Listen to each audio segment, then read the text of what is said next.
అంతేకాదు పక్కన కృష్ణమ్మ ఉన్న ఫలితమేమి లేకపాయే, పక్కన కృష్ణమ్మ ఉన్న ఫలితమేమి లేకపాయే, ఇల్లన్నీ నోళ్ళు తెలిసినా రాజన్న, తెలంగాణ ఎండిపాయనా మా రాజన్న, పిల్లన్నీ నోళ్ళు తెలిసినా మా రాజన్న, తెలంగాణ ఎండిపాయనా రాజన్న. ఇట్లా ఘోషపూరితమైన పాటలు పాడుకునే తెలంగాణ ఉద్యమం నుంచి మరి అలా ఒక్కొక్క సినుకును ఒడిసిపట్టి తెలంగాణలో చెర్లన్నింటినీ ఎండాకాలంలో కూడా నిండు కుండలాగా ఉండే తీర్చిదిద్దినటువంటి కేసీఆర్ మీద ఇవాళ మరి నిందలేసే ప్రయత్నం చేస్తుండ్రు. కాబట్టి మనం అందరం కూడా ఒకసారి ఆలోచించాలి. ఆనాడు కాళేశ్వరం లాంటి ప్రాజెక్టు కట్టనే కదా ఇవాళ 20 లక్షల ఎకరాల రైతన్నల కళ్ళల్లో మరి ఆనందం నిండింది. మరి అలా ఆ రైతన్న కళ్ళల్లో మళ్ళా కన్నీళ్లు నింపే ప్రయత్నం చేస్తుండ్రు.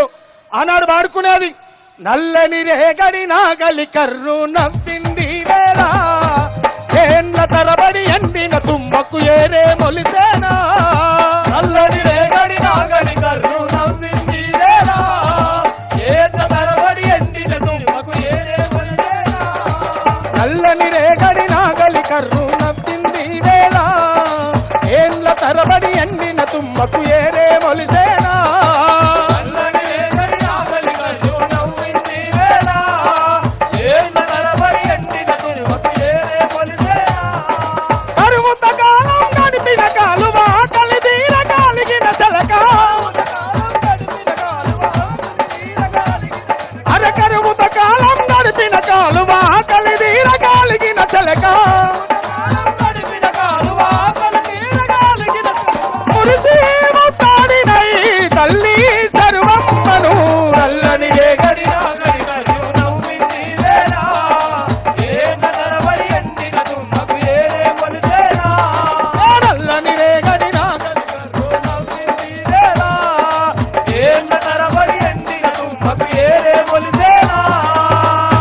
మరి అట్లా మరి ప్రతి ఎకరా కూడా తాగునీరు అందించినటువంటి ఘనత మన కేసీఆర్ గారి. కాబట్టి మరి అలా కాళేశ్వరం పేరుతో కమిషన్ల పేరుతో మన కేసీఆర్ మీద నిందలేస్తే చూసుకుంటుందామా? జై కేసీఆర్, జై కేసీఆర్, జై కేసీఆర్, జై కేసీఆర్, జై తెలంగాణ, జై తెలంగాణ, జై కేసీఆర్, జై కేసీఆర్, జై తెలంగాణ, జై తెలంగాణ. ఇవాళ కేసీఆర్ సార్ ముఖ్యమంత్రిగా లేకపోతే తెలంగాణ ఎట్లుంది మరి? అయ్యో హరిగోసపడుతున్నదో తెలంగాణ ఆగమైపోతున్నదో, హరిగోసపడుతున్నదో తెలంగాణ ఆగమైపోతున్నదో, హరిగోసపడుతున్నదో తెలంగాణ ఆగమైపోతున్నదో,